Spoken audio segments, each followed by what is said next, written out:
Hello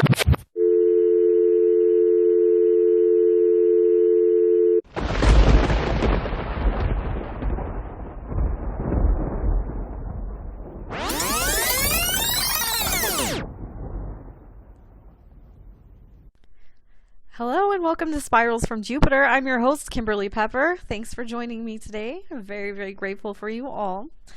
I'm feeling very peaceful today and grounded and just happy, just really happy. And yes, I do realize it is 2020 and that I should not be this happy, but you know, I'm not a big fan of the word should. So yeah, I kind of like to just throw it in the garbage can and burn it. There are no shoulds in my life, and if there are, then I do not pay attention to them. But I digress. Today I want to talk about loneliness. It is a topic that I know a lot about. You could say unfortunately. I would say fortunately, because you know me, the eternal optimist. That's how I am. I will take anything bad that happens to me or anything bad that I feel and turn it into something positive, which is what I'm doing here. I want to share with you guys how I felt before my awakening, which was extremely lonely, extremely lonely. I would say chronic loneliness even, to the point where I would grieve. I felt like my best friend had just died or something, and that's how intense it was. So I want to share with you guys my journey through that, and hopefully you guys can take something that resonates with you and run with it. But we'll rewind back before my awakening. I was really lonely, and I identified it as loneliness, which is great. You know, I got that far, but I could not get as far as to figure out why, which really bothered me because I'm a logical, intelligent person. And I thought to myself, I should be able to figure this out. I should know what's going on, but I didn't. And thought I could link it to a few things, but it turns out it never really felt that way. The things I was linking it to, it just didn't resonate. So I kept looking and looking and looking, and I've always been blessed to have amazing friends. I have some of the best friends on the planet. They would do anything for me. They truly love me. I know this. I know this. So it had nothing to do with not being surrounded by people, because I'm a sociable person. I have a lot of friends all over the country, all over the world. I'm just blessed in that way. So I've never felt like I'm lonely due to a lack of people around me or people talking to me. I've been in and out of romantic relationships. That never ever helped. In fact, in some instances, it made it worse because I was like, why am I still feeling this lonely? It just doesn't make sense. And I'm not the kind of person who loves things that don't make sense. It's not my favorite thing. I love to take something, digest it, break it down, and I just couldn't do that with this. I was facing a mountain. In fact, I was buried under this mountain. I would cry. I would sob, like literally grieve. So I went to a therapist because I was like, well, they should know. Someone should know what's going on here. He never was able to provide me with the answer of why I was feeling so lonely. He did, however, provide me with good coping tools on how to get back to the moment and things like that. So it wasn't a waste or anything. But if you don't get to the roots of something, it's going to keep producing fruit, as it did. And towards my awakening, it was producing fruit at a very rapid rate. It was very fertile, and it just kept reproducing and reproducing and reproducing. And I felt just crushed by this weight. I mean, just crushed. I could not hold it at all. So what I learned after my awakening, and after I received some wisdom that I'm very, very grateful for, it was that I was lonely because I was cut off from myself, and I was cut off from the earth. And it seems so simple. It seems so simple that it's easy to miss. And I certainly did miss it because I couldn't figure it out, and I kept looking to all these external factors, and it just wasn't doing it. I wasn't finding the answer, and I knew I wasn't finding the answer. So what I mean by this is We live in a state where we believe we are so separate from the earth, right? Our ego. We are separate from everyone. We're separate from humans. We're separate from animals. We're separate from the universe. We're separate from the very planet that gives us life, okay? That makes a lot of sense. And that's sarcasm, by the way. You know, trees take energy from the sun and produce oxygen. We are all so connected. We're all so supported by the earth. We are never, ever, ever alone. It's just such an illusion. It's just not even true.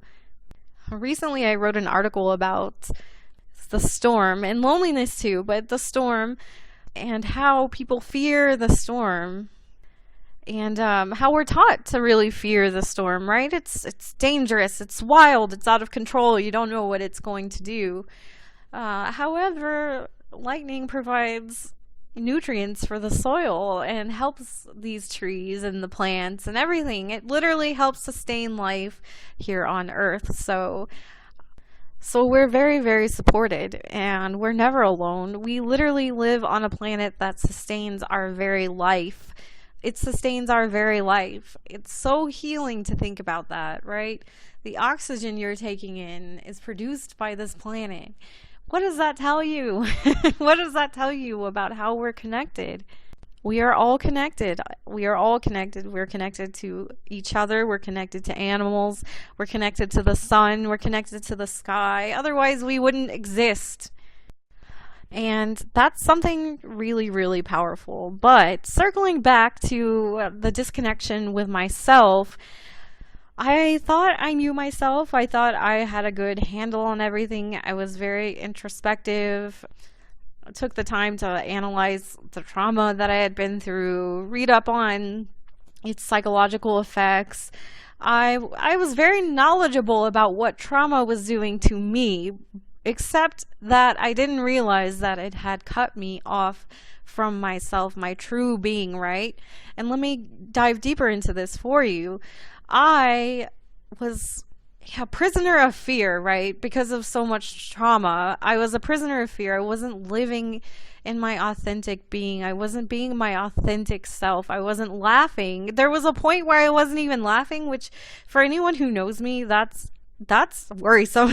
And I am always laughing. I'm always laughing at everything. And even if it's not funny, I find a way to make it funny. That's just part of me and my authentic being. But there was a point where I had stopped doing that. And what happened was the weight of not embracing my authentic being, cutting myself off, all this negative self-talk, like these stories that I would tell myself over and over that killed my confidence, my self-esteem. These things were like a knife to me, and I was just stabbing myself over and over and over again. And then, you know, I didn't realize it, but then I was like, why am I feeling such grief? Why do I feel this way? You know, the answer was so obvious, but also so elusive at the same time. Because I thought I had a handle on it, just because I had analyzed my trauma and because I knew about it and I knew how it was impacting me and things like that. But that's only step one, really, in healing. It's a big step. I'm not discrediting it at all. You know, if you are there, that's great, because you have to see something in order to change it. But what I encourage you to do is not stop there, and definitely do not resign to your trauma, because I think I was in a state where I was like, well, all of this has happened to me. I have to accept it. It is what it is, and I'm probably going to have to live with the consequences of it for the rest of my life. That is wrong. That thinking was incorrect. Absolutely. That you do not. Don't believe that lie ever. That is such an illusion, and that's something that I've fortunately learned. Which I'm glad. Otherwise, I wouldn't have been able to grow. Like I said, it's just step one. But beyond step one, there are many other steps, which include, you know, first of all, saying to yourself, my authentic being exists underneath all this trauma, and I am me, and trauma does not shape me or who I am. Your being is your being, and it does not depend on anything external. And I'm not saying trauma doesn't impact you, because it certainly does, and I, of all people, know that. What I'm telling you is that you have your own personal power to say, no, I will not let trauma impact me this way. I will not let trauma impact my relationships this way. I will not let trauma put me in a cage of fear so that I can't move and I can't express myself and I can't express my true authentic being to the world. That is something you can move past. You have the personal power to do it. Now, I can and will tell you that when I was in the throes of this deep loneliness and this grieving, I thought, well, I have no choice. And I resigned myself. I resigned myself and thought that I was in control of the situation just because I knew all about trauma. And which is funny because we never know anything. We think we know, but we don't know. And even as I'm telling you this now, it's like, what's that quote? The only thing I know is that I know nothing. That's me. But that's a great way to live because you're open to knowledge, right? So here I am, open to knowledge, figuring all this out, having this profound revelation that, well, this is why I'm lonely. And I haven't felt those feelings since. I've felt feelings of loneliness, but not that grief, that deep sorrow. That crying that I would do, it came deep from my soul. And I don't know if some of you know the difference, but there is a difference between crying and like grief crying. It comes deep, deep, deep from the soul. And it was my soul crying out to me, telling me, hey, something is wrong, pay attention to me. And instead of looking at it, I was scared to look at it because it felt so overwhelming to me. But these days, I have trained myself to look at anything that makes me uncomfortable, anything that makes me sad, anything at all. In fact, I instead of running from it like I used to, I immediately turn my gaze to it because you know why? It needs my attention.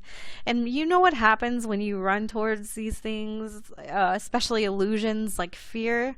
They disappear.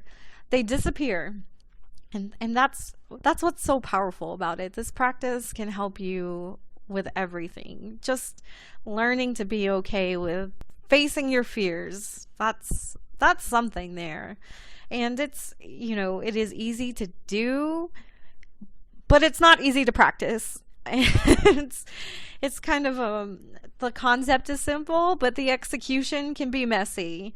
And that's how that is. But I just encourage you all to move past the fear. If you feel like you're stuck and you can't express yourself, if you find yourself in situations and where you think, I really should have said this or that, take a look at that. Why are you stopping yourself? Why are you not being authentic? And let your authentic being shine. It may not fit into a box, and that's okay. That's all right. And just be you. It's okay.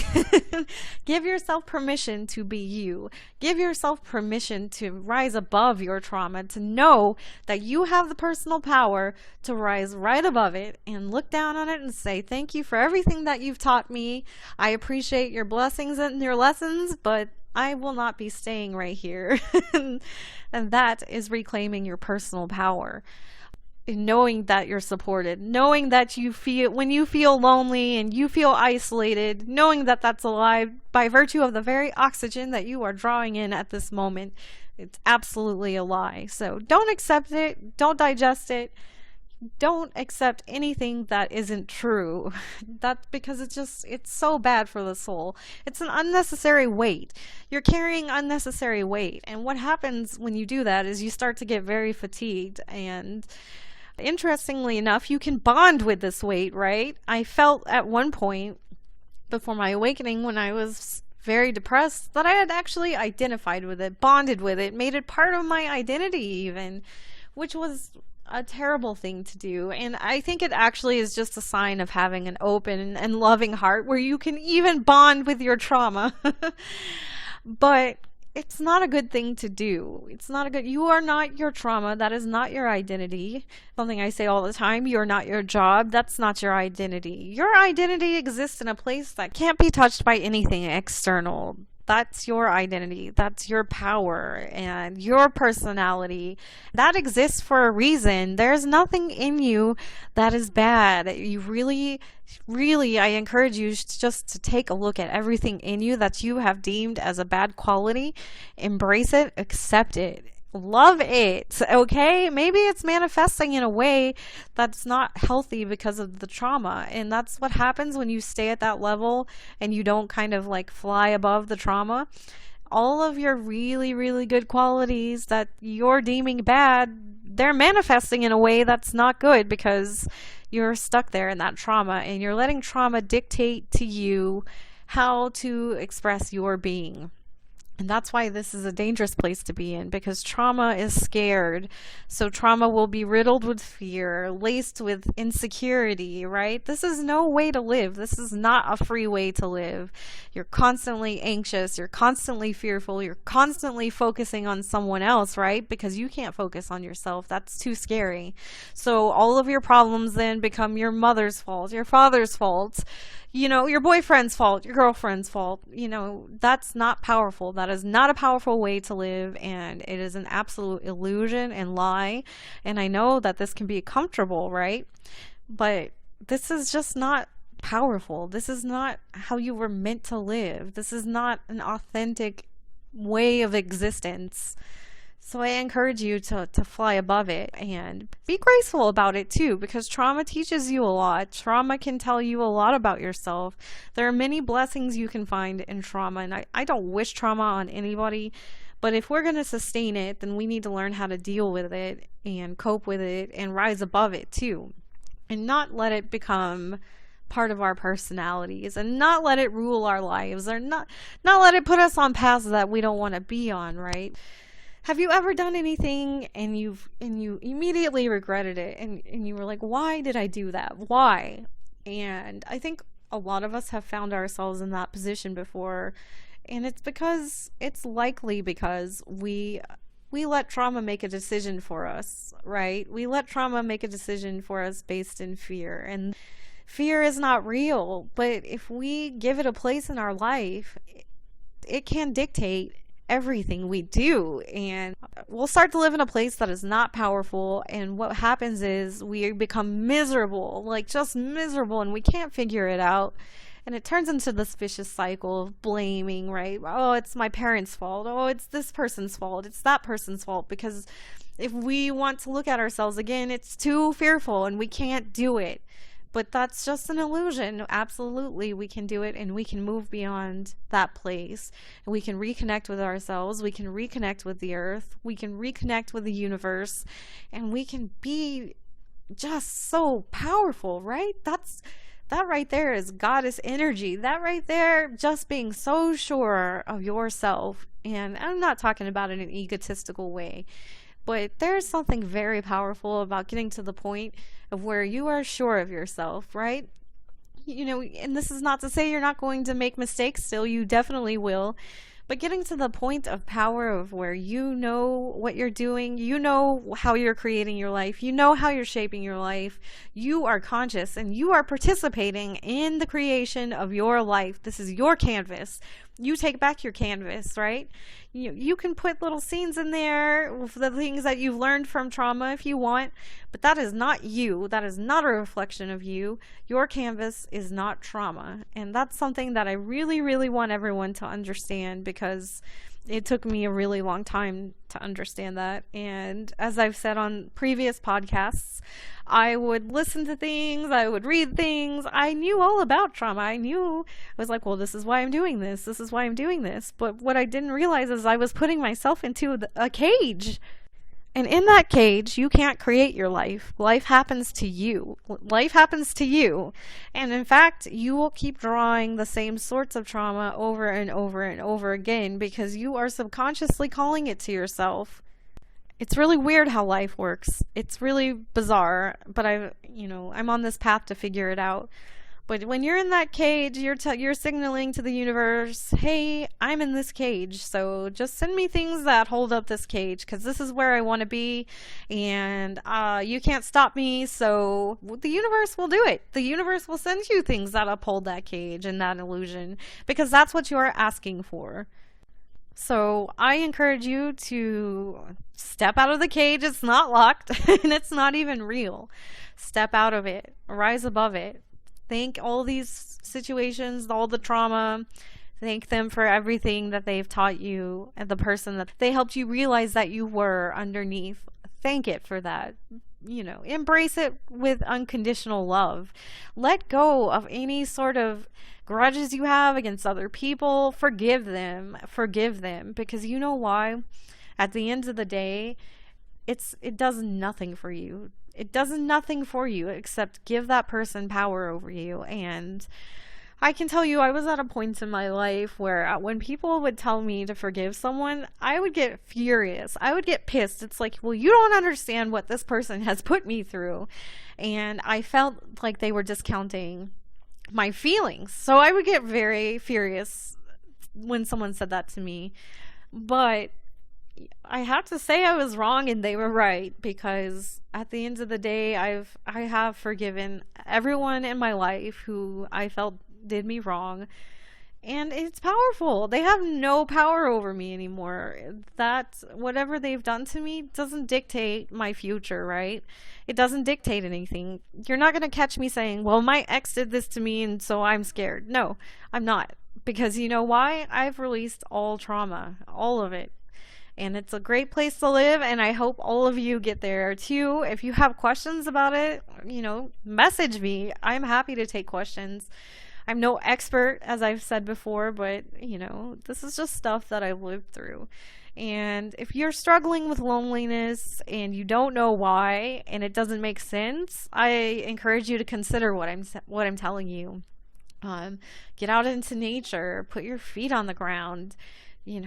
Just feel loved and supported by the earth, because you are. And know that you don't have to be strong all the time. The only reason you feel you have to be strong all the time is because you are making the choice to carry all this weight, right? And this is what happened to me. I felt like I didn't have any other choice but to carry this weight, but it's just not true. That weight will crush you. It will crush you. Put it down. You don't need it. If you need to visualize putting it down, visualize putting it down. If you need to visualize putting it down 20 times a day, do it. If you need to visualize putting it down 50 times a day, do it. You know why? Because you are important enough and you count, okay? You deserve it. You deserve this. Whatever it takes for you to get out of this state, put your attention to it. Put your attention to it. You can do it. Absolutely. And not only can you do it, but you deserve it, right? Open your heart. Open everything to all the love that the universe has for you. Call it to you. Once you start calling it to you, it comes, right? It's going to come to you. Absolutely have faith in that. And you'll start to understand that you are love. You are love. That's what you are underneath all of this. When you let that free, you put that signal out into the universe, calling it back to you, right? And we all want love. We all want love. But what we all fail to realize is we are love. We absolutely are love. And if we connect back to ourselves, we will know that. And the world definitely would be a different place, right? Because we wouldn't need anyone's approval. Who cares? Literally, it doesn't matter. We're not scared of judgment. We're not scared of being a victim. We're not scared of being anything. We're just being. We're just getting out of our own ways and allowing ourselves to be. That's what we're doing. So I hope that you guys got something out of this, and I love you all. If you have questions, like I said, suggestions, go ahead and hit me up. You can direct message me on Instagram. I'm Kimberly1985 with a Y, so KYMBERLY 1985. Love you all. Until next time.